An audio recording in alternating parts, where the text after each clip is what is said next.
رابعہ بصری رحمت اللہ علیہ کو دنیا سے گئے ہوئے 1200 سال ہو چکے ہیں، لیکن ان کا نام آج بھی زندہ ہے، رابعہ بصری۔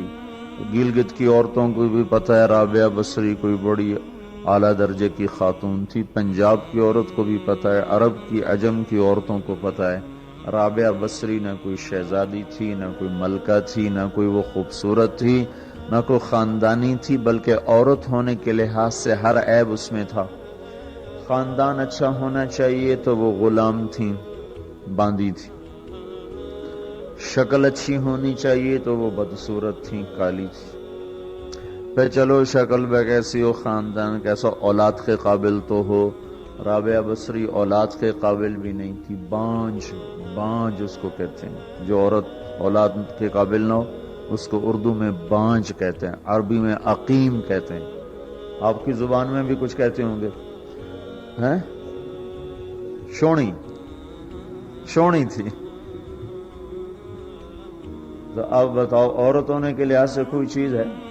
شکل، پہلا تاثر شکل کالی، دوسرا تاثر خاندان غلام، تیسرا تاثر اولاد کے قابل نہیں، بانج ہے، شونی ہے۔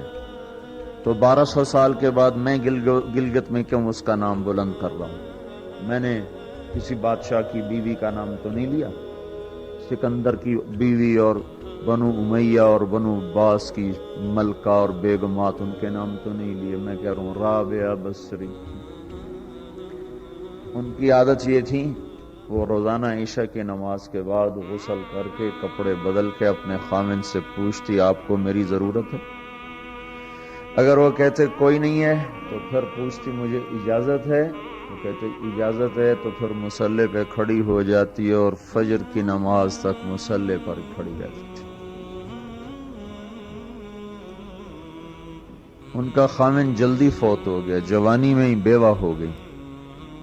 تو حسن بصری بصرہ کے امام، کیا سارے مسلمانوں کے امام تھے، وہ خود آئے، خود چل کے آئے کہ میں آپ سے شادی کرنا چاہتا ہوں۔ وہ کوئی شادی کا شوق نہیں تھا ان کو، وہ تو اولاد کے قابل نہیں، شکل صرف ان کی نیکی اور ان کا جو اللہ سے تعلق تھا، ان کو یہ لالچ ہوا کہ یہ میری بیوی ہو جائے تو اس کی طفیل شاید میری بخشش ہو جائے۔ تو ان کے پاس آئے، کہنے لگے رابعہ میں آپ سے شادی کرنا چاہتا ہوں، خود پیغام لے کر آئے۔ تو انہوں نے فرمایا میری 4 باتوں کا جواب دے دو تو میں شادی کر لوں۔ کہنے لگے کیا؟ کہ یہ بتاؤ میں جنتی ہوں کہ دوزخی ہوں؟ کہنے لگے یہ تو میں کچھ نہیں کہہ سکتا۔ اچھا یہ بتاؤ جب اللہ تعالیٰ قیامت میں اعمال نامے اڑائے گا، کسی کے سیدھے ہاتھ میں آئے گا، کسی کو الٹے ہاتھ میں آئے گا، میرے سیدھے ہاتھ میں آئے گا کہ الٹے ہاتھ میں آئے گا؟ کہنے لگے یہ بھی کچھ نہیں بتا سکتا۔ کہنے لگے اچھا یہ بتاؤ جب اللہ نیکیوں کو تولے گا، کسی کی نیکیاں بڑھ جائیں گی، کسی کے گناہ بڑھ جائیں گے، میرے گناہ زیادہ ہوں گے، نیکیاں زیادہ ہوں گی؟ کہ یہ بھی نہیں بتا سکتا۔ کہ اچھا یہ بتاؤ جب لوگ پول صراط سے گزریں گے، کوئی پار نکل جائیں گے، کوئی نیچے گر جائیں گے، تو میں پار نکلوں گی کہ دوزخ میں گروں گی؟ کہنے لگے یہ بھی میں نہیں بتا سکتا۔ تو پھر فرمایا اچھا جاؤ مجھے تیاری کرنے دو، مجھے ان 4 باتوں کی تیاری کرنی ہے، میرے پاس شادی کے لیے وقت کوئی نہیں ہے۔ ایک دن اٹھی، سالن پکانے کے لیے سالن ہانڈی، دیکھا تو پیاز کوئی نہیں، اب پیاز کاٹ کے ہانڈی میں ڈالا جاتا ہے۔ اب پریشان بیٹھی ہیں، نہ کوئی بیٹا، نہ بیٹی، نہ خامند، نہ بھائی، نہ کوئی خادمہ۔ تب سوچ میں پڑی پیاز کہاں سے لوں؟ اوپر سے ایک چیل اڑتی ہوئی جا رہی تھی، اس کے پنجوں میں پیاز تھا۔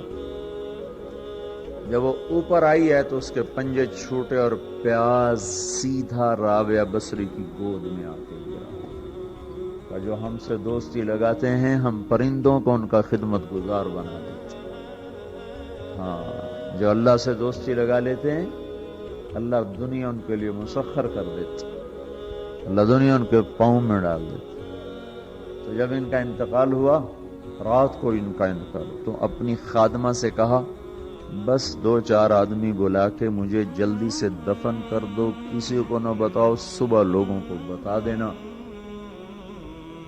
اور مجھے کفن دینا میری اس چادر میں جس میں تہجد پڑا کرتی تھی۔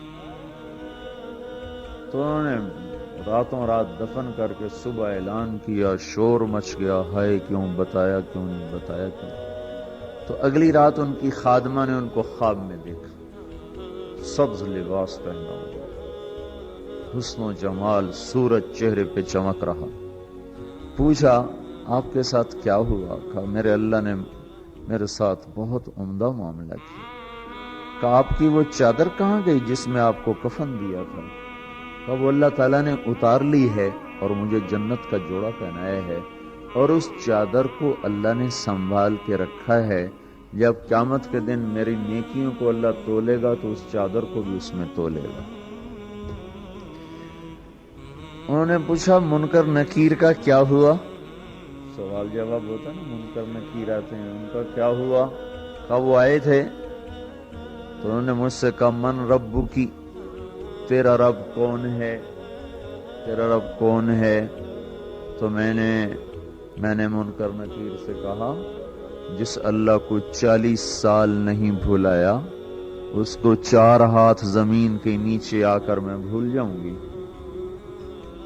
یہ نہیں کہا ربی اللہ ہے، بلکہ ان کو یوں کہا کہ جس رب کو 40 سال میں نہ بھلا سکی اس کو 4 ہاتھ زمین کے نیچے آ کر میں بھول جاؤں گی۔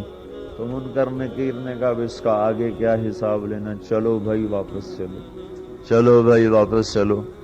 یہ بات آپ نے حضرت عمر سے فرمائی تھی، عمر وہ کیا دن ہوگا جب تو قبر میں ہوگا اور منکر نکیر آئیں گے زمین کو چیرتے ہوئے، اور ان کے ہاتھ میں ہتھوڑا ہوگا، ساری دنیا کے انسان جن اٹھانا چاہیں تو اٹھا نہیں سکیں گے، اور ان کی آواز میں بجلی کی کڑک ہوگی، اور وہ زمین کو چیرتے ہوئے آئیں گے، ان کے دانت لمبے ہوں گے، تو وہ آ کر تم سے سوال کریں گے من ربک ما دینک من نبیک۔ تو حضرت عمر کہنے لگے یا رسول اللہ میرے ہوش ٹھیک ہوں گے، جیسے میں اب بیٹھا ہوں میں ایسے ہوں گا؟ تو ہمارے نبی نے فرمایا ہاں تو ایسے ہی ہوگا جیسے تو اب بیٹھا ہوا ہے۔ تو کہنے لگے پھر میں اچھی طرح ان سے نمٹ لوں گا۔